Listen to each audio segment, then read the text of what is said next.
Cyrus, the people listening to this will have to check out the YouTube, but I'm gonna have to send you a check for the ad you got running on your chest plate there. Thank you for coming on. You bet. Best t-shirt ever. Yeah, it's just to say it out loud, he's wearing a Siege Media shirt. Thank you, Cyrus. People are kind to us over time, as many people are. We try to hook them up with some swag. So if you're one of those people listening, email me. I'm happy to. But we had you. We were just talking before this. Cyrus came out 7 years ago in San Diego. We no longer have offices, but it's been far too long to have an official reason to talk search. So thanks for coming back. I am happy to be here, and we were talking a little bit before the show. I probably get so many t-shirts from so many companies, but I wear the ones that are comfortable. So people optimize for design and things like that. I think it says so much about brand marketing. If you're giving t-shirts away, optimize for comfort, and you will double the value of giving those away. So nice work. Yeah, agreed. There's so many conference swag shirts that are just like stiff, and maybe the logo looks nice, but I have no, I'm not wearing that. Yeah, it's the nap test. Do you want to go to bed in this t-shirt? If not, don't send it out. Agreed.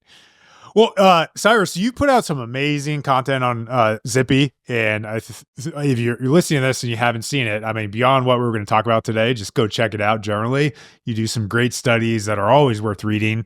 And as I was prepping for this call and like what we could talk about and the many things that are going on in our world, one of the things that stood out was you had a post around 6 months ago where you had the guts to disavow your entire website and all the links coming into your website. I checked in on that. It looks like search is roughly flat according to Ahrefs. Could you give a little summary of that experiment and also just what's the update on that? It's been 6 months. Yeah, absolutely. And this is great because I haven't published the results of the updated study, so I can reveal them for the first time here on the podcast. So last spring, I wanted to find out how Google's Disavow tool was working in 2024. So I disavowed every link that I could find to my site, every link in Google Search Console, every link in Ahrefs, disavowed at the domain level. So it's something like, a couple of thousand domains that I disavowed. And nothing happened for a while. If anything, it seemed like my traffic upticked a little bit. And so after 2 months, I ended the experiment and published the results and say, hey, nothing happened. And so it got a lot of attention. People in the comments were like, oh, well, you didn't wait long enough. You need to wait 3 months, things like that. So since that post has been published, I did a couple more experiments. I disavowed a third of my links. I tried to find just a nice sampling. I'm like, well, maybe Google was ignoring that file because they thought I made a mistake. They saw that I was disavowing everything, so they just ignored the links. So what if I just disavow a subset of those links? So I did that. And I waited longer than 2 months. I waited something like 3.5 months like that. And I checked in, nothing had happened. So then I went back and I disavowed all my links again. And that's been running since, I don't know, October, something like that. And when you emailed me about this podcast, I'm like, oh yeah, I should probably check in on that. So just last week, I removed the entire disavow list, and we'll see what happens. But as you noted in Ahrefs, my rankings and traffic have been very stable. So I can't say that anything has happened. And I'm not sure what we've learned from this, other than from a scientific point of view, it doesn't seem like the Disavow tool is overly effective. But I have some theories. I'd love to hear those. What are they? Well, it seems like the Disavow tool is still useful if you've been hit with an unnatural links penalty, which is very rare these days. But in those rare times that you are, you can use the Disavow tool to get out of those unnatural links penalty. And it seems like Google has kicked those up a little bit over the past year. But even that's such an edge case. Some people have theorized that if the disavow does do anything, that it's designed not to hurt you. It's only disavowing the links that are negatively impacting you. And I have seen nothing that says that isn't true, but I really can't prove it either. So I think it's an interesting theory. So, but mostly, I don't think you're going to be hurt by the disavow tool. Yeah, it makes you wonder. I mean, do you have a sense? I mean, I would assume everything Google does is algorithmic in some way. It almost seems like it's a if-then kind of situation where it has to have had a manual penalty and then they'll kind of recognize the document. Otherwise, it's not worth their kind of crawling recalculation bandwidth. I don't know. That would make sense to me. Yeah, I suppose. And I've seen a lot, when the helpful content update came out, a lot of sites were getting hit really hard. I saw a lot of theories about disavowing links based on overrides anchor text. And I tried some of that. I can't show decisively if it works or not. So it all falls into this like realm of voodoo. I'm not saying don't use the disavow, not saying it's going to help you, but right now it's all a little wishy-washy. And I can't find any evidence whatsoever. It's kind of like believing in God. I mean, you either do or you don't. And I'm not saying that's great either way, but we just can't prove it. Well, you're saying don't say it, but you're doing some consulting. You're not necessarily having clients. Maybe you have that have had a link penalty. Would you use the disavow tool for your clients, and in which scenario with Cyrus Shepard? Oh, absolutely. If you've been hit with a link penalty, that is you have to use the disavow tool. You have to show, you have to show the team, the spam team, that you're doing the work, and you have to be sincere about it. I have a colleague who just pulled a software company, and they spent months disavowing links, going back and forth with the spam team. And the conversation was like, no, you haven't done enough. You need to disavow more. You need to remove these pages, blah, blah, blah. And they eventually got the penalty lifted. By that time, they had removed so much content and disavowed so many links. They basically didn't have any of their original traffic back, but they had the penalty lifted. But yeah, so if you have been hit, I would definitely recommend using the disavow tool. But it's really only a tool to show that you're doing the work. Yeah, I agree on that. I think that would be my take as well. Like, not really worthwhile if you're trying to do anything else besides recover from a penalty, would be my like typical hypothesis. When you hear about big brands actively disavowing stuff, it just seems like there's much better use of time. Yeah. That said, overall. I generally have a blogspot blanket disavow in all of my domains. I found those links are more troublesome than they're worth. Sometimes Firebase app, just scraper sites and things like that. I don't see any harm with it, and it might help. So, yeah. Oh, okay. Interesting. That's one way of looking at it for sure. I guess that makes sense. There used to be like 2 good Blogspot domains still around when we were doing a good amount of outreach 4 or 5 years ago. Pretty hard to find though, I'd say. They are. Absolutely. Yeah. So, you're not into giving advice, but giving some advice, or at least on the disavow necessarily. A kind of interesting question I thought I would be good to ask talented SEOs such as yourself. So what's a part of SEO you think most people would disagree with you on? Yeah. Or other, like it's like a counter take you have from what's popular opinion. Does anything stand out? Yeah. How do you think about things? I was looking forward to this question because it's been a great couple of years for being a contrarian and being proven right about certain things. Like, there have been debates in the SEO world that have been literally settled in the last couple of years. Like, for instance, one was, does Google use clicks for ranking purposes? And this was a huge debate. And like, no. Google downplays it. We don't really use clicks. We just kind of, Steve down the hall kind of might use it to evaluate our algorithms. But no, and it turns out clicks is a core component of how Google evaluates content. And they literally can't work without it. The other thing that has sort of become a non-debate is Google's use of site-wide signals. Does Google rank pages, or do they have signals that propagate throughout the entire site? And yes, we know the evidence that has come out in the last year, site-wide signals are a thing, even more than Google likes to admit. But, and I'm fortunate that me and many, many, many other people were on the right side of history. But the sad truth is there's no reward in SEO for being right. Zero. None. They give you, there's not a lot of penalty for being wrong. Maybe. I mean, maybe some rankings that might help. But yeah, that's the most important part, I'd say. But it's been personally validating. But to get to your question, what's the thing right now? If I were to say something that some people agree with, some people don't agree with, is that EEAT is a real thing. And I will die on that hill. For those that aren't familiar, EEAT stands for experience, expertise, authority, trust. Google talks about it a lot. They say they want to reward sites that have these qualities, but yet it's not a real ranking factor in the traditional sense. So a lot of SEOs are like, it's not a real, it's wishy-washy. It's a wavy hand. Correlative. Yeah. Okay.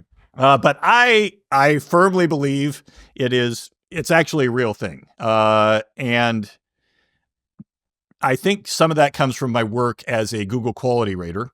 I did a job a year or two ago, signed up, started evaluating websites as a Google quality rater, and trying to understand how Google uses those ratings, and understanding that they use them for machine learning purposes. So if you have a set of documents that thousands of quality raters are scoring on EAT, and Google has all that data, and they can feed that into the machine learning, their SERP results are going to look a lot like that training set. So that's why EAT becomes a very real thing for me, because Google is training their algorithms on those documents that have been scored for EAT. So I'm getting a little too in the weeds. I better stop it. No, that's good. There's obvious EAT signals that you could point. I don't know, from that line in the sand you have there, are there any kind of like non-obvious EAT signals that you think they more causatively could be looking at that stand out, that maybe are just kind of actual tidbits for people? Yeah. So there's three ways that Google generally uses EATs. There's direct signals, which you at Siege are really good at, links, page rank, getting links from authoritative sites. Then there's the evaluative ones where Google can test live algorithms and have other quality raters score and compare the results. Then there's the machine learning aspect, and that's where we really get into some of the weeds. So there was a recent Google leak where they showed Mark from Core Updates. He had this Google exploit where he revealed that Google uses a quality score in every search result. And so each website has a hidden quality score. And one of the things Mark found is that government sites generally have a huge quality score, which is interesting to me because as a quality rater, we were instructed to rate quality government sites higher. So it's no surprise that government and official, even if they look ugly, even if they don't quite answer the question, they are a trusted source. So that doesn't surprise me at all. But I think it's all based on machine learning and these thousands of quality rater signals that, Google's using every day. So I think those things like trust and experience are those things that are really hard to wrap your mind around, actually turn into real results when they appear in the SERPs. Do you think there's something to like, you need to have an author page and things of that nature? Yeah. So it's interesting. In the Google Quality Rater Guidelines, they say we should evaluate who is responsible for the content. And they don't really talk about author pages all that much. It's more about the site. Can you tell who wrote the page? Is this website an expert? So yeah, I include author pages for a slightly different reason, which we may get to later in the podcast. But hit us with it. Sure. Well, I think what Google is switching to is more people-based content, because I use the example of things to do in New York City. If you want to write a page about things to do in New York City, Google has literally 100,000 pages with that exact keyword phrase in the title, things to do in New York City. They don't need more content on things to do in New York City. And they have been they use the term commodity content. They don't need your information. They already know what the things to do in New York City are. What it seems like Google is shifting to with the helpful content update and more recent updates is people and experience focused content, where they're interested in perspectives and first person experience. So, and you can sort of see this. We try to, I've been doing a lot of studies where we try to quantify this. How much personal experience does this page display? How many personal pronouns do they use? Things like that. So the reason I use author profiles now is because I want that great big author picture. This page was written by this, Steve, and I'm an expert in this and so on and so forth. This is my personal experience. And I want that to seep through on each and every page that I create, that this is a perspective. This is a real person, because in the age of AI, you got to go beyond information. Yeah. People are looking for personal experiences and expertise and not just data and facts. So that's why I use author pages now, because I want that beautiful picture and that beautiful, rich author information. Yeah, makes sense. I agree with that. So as you were talking about that generally and the API leak and like how that uncovered those people's opinions of either being right or wrong, we finally had facts about that. I did Google, and maybe they're hiding it, but I didn't see anything, or at least immediately AI told me that leak does not have anything about the Disavow tool in it. So there's no mentions of Disavow in there. Yeah. Which maybe is a signal that they're not using it, but I don't know if you've heard any differently. I think it's totally possible they just shut down the functionality of the Disavow tool years ago and didn't tell us. And based on what we've seen from Google over the past few years, that wouldn't surprise me at all. If it's just they tell us not to use it. And one thing I've learned is that Google generally means what they say, even if we don't believe them in one way or another, with certain exceptions. It wouldn't surprise me at all if we're just wasting our time with the Disavow tool. Oh, I missed that. They've actually communicated don't use it? Don't use it for the vast majority of people. Got it. Only if you've been hit by one of these unnatural link penalties. Oh, okay. So that would give credence to the if then kind of scenario if you've been penalized, but otherwise ignore it. That would then make a lot of sense. So on that note, I'm guessing this would not fall into your tool list, but curious, what is an underrated, like, it doesn't have to be SEO tool, but tool obviously that would be relevant to SEOs and growth marketers. And how are you using that today? Yeah, excellent question. And I think I'm hoping some people can get some benefit from this answer. So traditionally, working in SEO, show people traffic, conversions, things like that. Over the past year, when Google started making so many changes, one of my favorite tools became a SERP, anything that shows SERP history.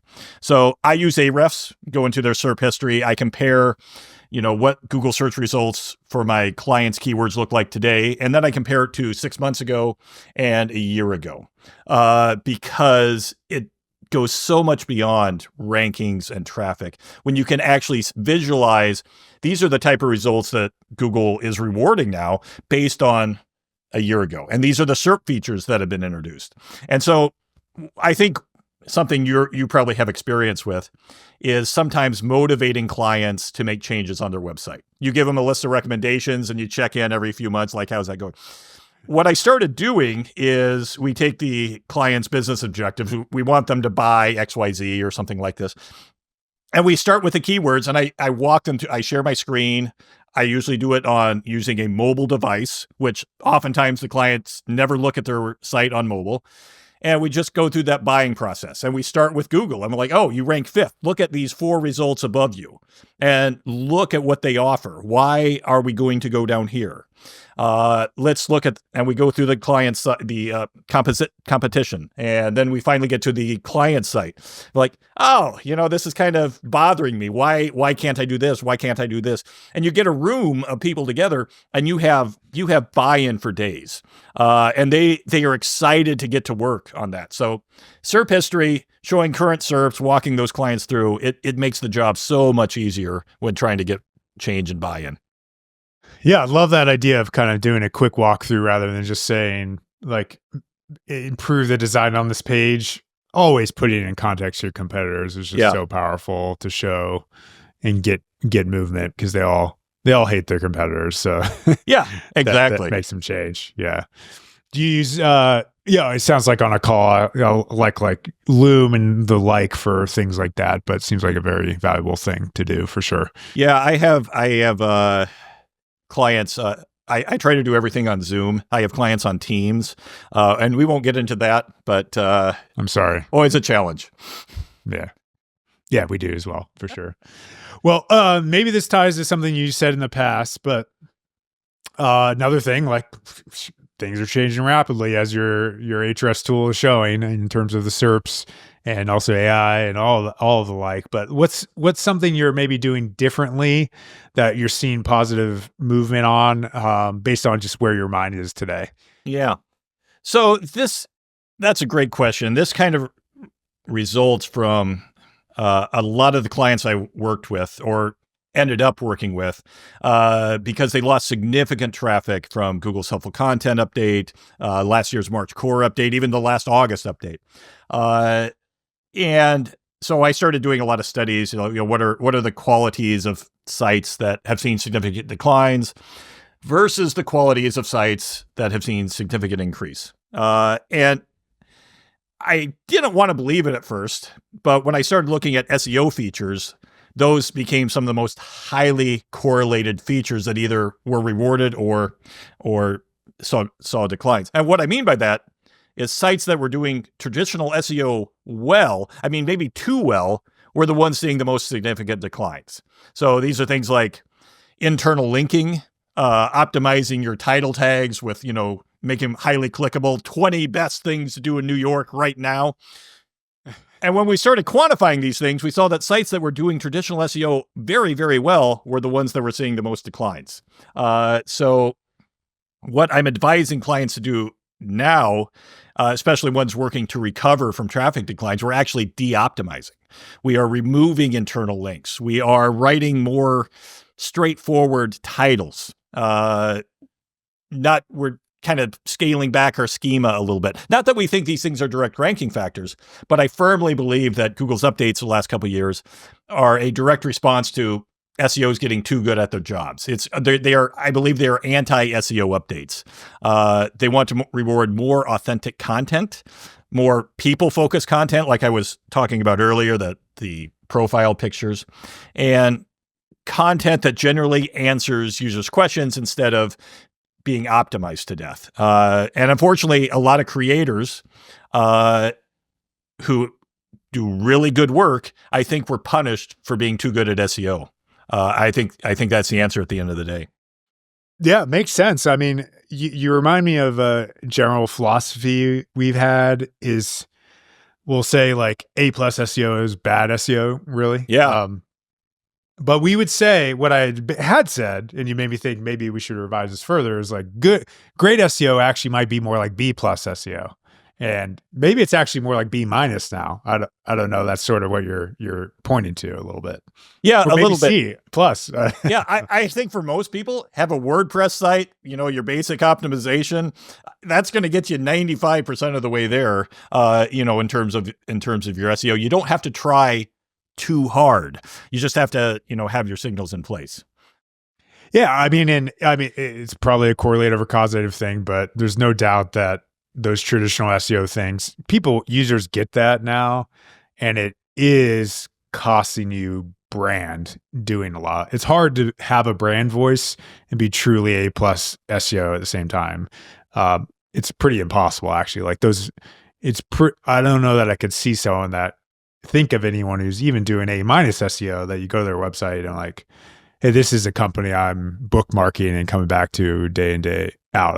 I don't know about you, but yeah. So yeah, traditionally, I mean, back in the day when we did SEO, we were so focused on keyword optimization. We're gonna optimize for these keywords. We're gonna optimize for these articles, and we have all the tools to do that. I won't name them, but I use them.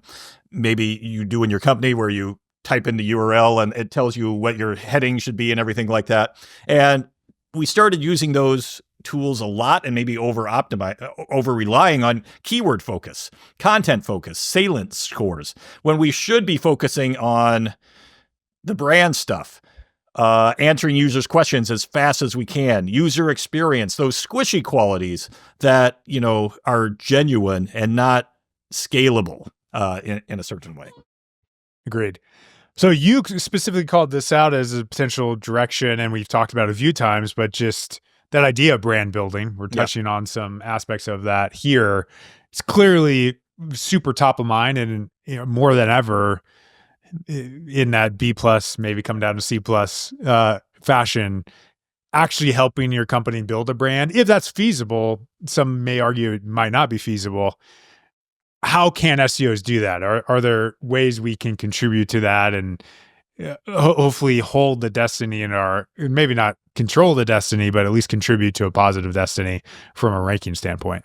Yeah. So a little prequel to that question or that answer. So brand has become an important topic recently. My former colleague, Tom Capper at Moz, released one of the best studies on Google's winners and losers last year when he looked at how Google's and winners correlated to brand authority. Brand authority is just a metric that Moz puts out that sort of measures brand search. It correlates highly to brand search, how many people are looking for your brand. And he found a huge correlation among winners and losers. People with high brand authority were winning all the algorithm updates, and people with low brand authority tended to be losers. So I recently did my own study, haven't published anything on it yet, where I took that study a little bit further and I looked at anchor text, branded anchor text to winners and losers. And what I found was, again, a surprisingly huge correlation. Sites that were winning, even sites that you think would lose, they have ads plastered all over. They're doing way too much SEO, but they had something like 20% branded anchor text, or 20% of their links from domains had a brand aspect. Whereas losing sites, even if you thought they should win, the worst of them were only having like 1 or 2% branded anchor text. Now, I'm not saying branded anchor text is a ranking factor. It's just highly correlated in the data. But if I were to suggest to my clients, and I do suggest to my clients, we need to shift a little bit about focusing on building links to your content. And with that, optimized anchor text, we need to start thinking about propping you up, propping your website up. So we started shifting towards building links, not about the content, but about the company, not about keywords, but about people. So things like what we're doing right now, a podcast. I tell my clients, if you can go do a podcast because you're getting links about your company, in this case, Zippy SEO or Siege Media, people are going to be talking about me. Our friend John Luca wrote a great article recently. I can send it to you. Maybe you can include it in the show notes about how Google, can determine these entity relationships behind the scenes. And I think it gives us an opportunity to do some very technical SEO things to help build our brand, in Google systems where we're getting mentions from certain sites, the people graphs, things like that. We can do some things, getting the anchor text talking about us. I think there's some very traditional SEO things we can do to help build brand and make it more about the company and not so much these keyword focused things. Yeah, agreed. And a byproduct of that I thought of as you're speaking about it is when you're doing those kinds of things, users are naturally going to make a decision based on what that link text says. And probably the brand will stick with them. I mean, undoubtedly, more likely if they actually see that as an anchor text and then go to the site versus just seeing random anchors, and it might not stick in any way. And that could lead to another contributing factor, which would be brand search and visiting via navigational searches. Both of those would you probably can't disconnect those if they're truly organic, probably. But they're probably looking at both now in the same way. Do you think they're looking at brand search? Yeah. I don't know. I don't know if they are, but I think they are. They have a statement in their advice about helpful content, which applies to all sites now, because Google incorporated it in their core algorithm, that you have to have an existing or intended audience. Existing means, you have a lot of people that are coming to you. They're searching for you. Intended audience is a little harder to decipher, but it seems like they are consciously wanting to reward folks that have that brand visibility. And if I may, I know you're big on user experience. You recently you released a video a week or two ago about some of the top things you've learned about, page design. I don't remember the exact name. Excellent video. And I think some of those things that are hard to quantify, like I had one client that was so focused on the user that he had no logo on the page. No navigation. I don't want it to be about me. I want it to be about helping people. I'm like, and it took me probably a year to convince him to put a logo on the page so that people knew who he was. And he had a very brandable name, but if we want to get people searching for him, we got to tell folks who he is. So, putting the logo on the page, I tell people to brand everything now. If you build it, when I worked at Moz, we branded everything, and it was so Moz Rank, Moz Top 10, Moz Pod, Moz Learning Center. It was like easy mode because they maybe weren't the best tools in the industry, but people remembered them. They had name recognition. And I think for many years, we had an advantage over our competitors who had great tools, but because they picked unfortunate names to begin with, Aref, SEMrush, really hard to remember. They've caught up, obviously, but I tell people now, if you're releasing something, put your brand name on it. And hopefully it's an easy to remember brand name.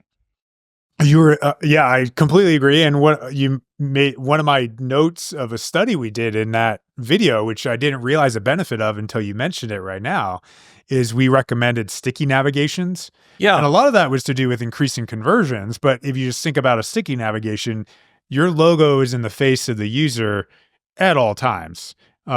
So that has to have some branding effect that otherwise would not have been there if we don't have a sticky nav. So that's another compelling reason to do that. Yeah, absolutely. I'm not sure Moz does it, but yeah. In the data that I have, people think building a brand. Yeah. So I think I emailed you this. I saw this in a Facebook quote. Somebody posted, telling a website to build a brand is like telling a homeless person, just buy a house. It's really hard to do, especially if you run a site that's mostly informational. It can be hard to do. But in the data that I have and I'm looking at, you don't have to build a brand like IBM. You just have to have the tiniest amount to start with. Just get.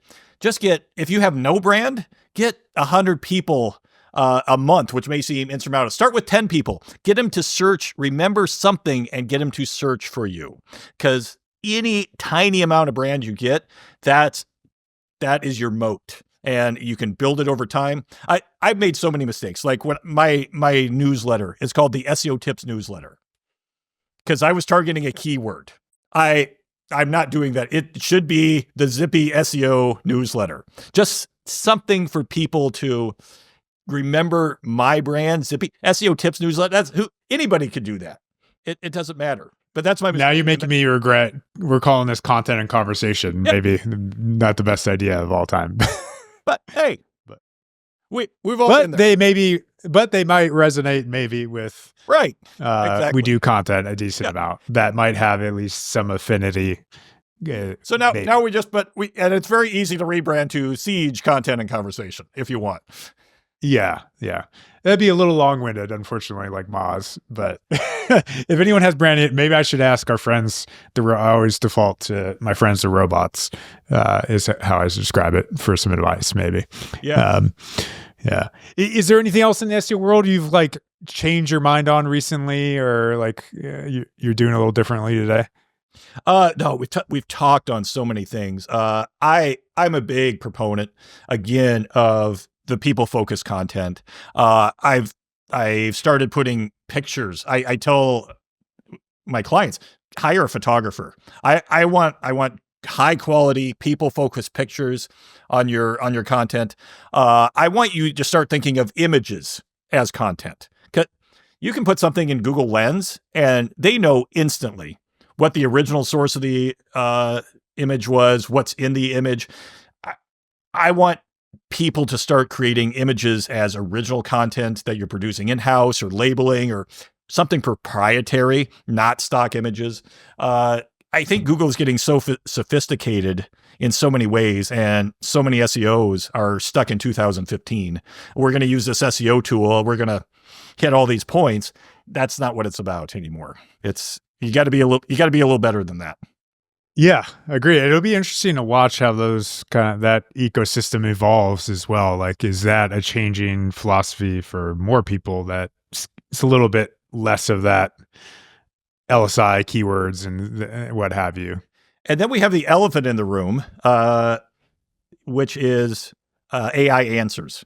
I got an elephant back here. Oh, yeah. So go ahead.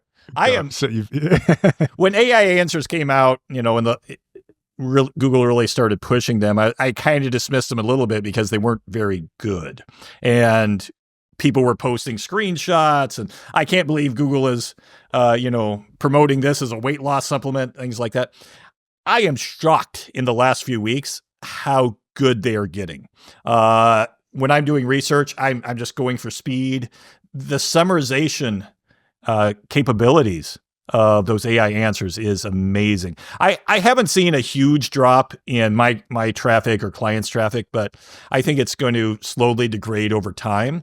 And we have to be prepared for that and think about these brand building things and other strategies to help defend against that. I don't think anybody can tell us what the future is going to be in 2 or 3 years, how we support creators and businesses who are producing information, and the AI answers that are summarizing it. I don't know what's going to happen, but man, I really enjoy using AI answers now, and I never thought I'd say that. Yeah, they're good. I mean, you got to give them kudos and just embrace where we are. Like, increasingly, even from a content standpoint, how we're thinking about it is the bottom funnel topics seem more insulated. Like, if you're comparing brands or what have you, like normally you're gonna end up on a website generally, and you do want that people experience, as you mentioned. Like, that does seem important and necessary. And of course, the more complex the idea, the more likely it is you're going to have to go off summary. No matter how good those summaries are. And you mentioned images and things like that nature. I mean, they are kind of sometimes truncating them, but like it's still a thumbnail. There's complex images. Yeah. Like, I was just sending our team a Gantt chart. That's not that complex, but you would probably want to click in and see that in full view, get detail on like complex things like that you're not going to be able to get in the UI of a search engine so far anyways. Yeah. I agree with that 100%. Well, Cyrus, this is great. I mean, people should be following you on LinkedIn, X, Blue Sky, Threads. How should people find you? I think my favorites right now might change by the time this airs. Blue Sky and LinkedIn. Absolutely, that's where I'm having fun. Social media is so confusing right now, and no one knows where to post or what to post. But yeah, all the places. And of course, zippy.com. Find me there. Sign up for the newly revamped Zippy SEO newsletter, which I haven't actually that's the best idea. Yeah. No matter what, you'll find it. Find Cyrus there. And make sure you Google his name, give him a branded link. I'll make sure Cyrus Shepard, best SEO. Just Google that and click. Yeah. Nice. That's how we'll do it. All right, Cyrus. Thank you. Hey, thanks, Ra. Have a great afternoon. It was a pleasure being on. Cheers.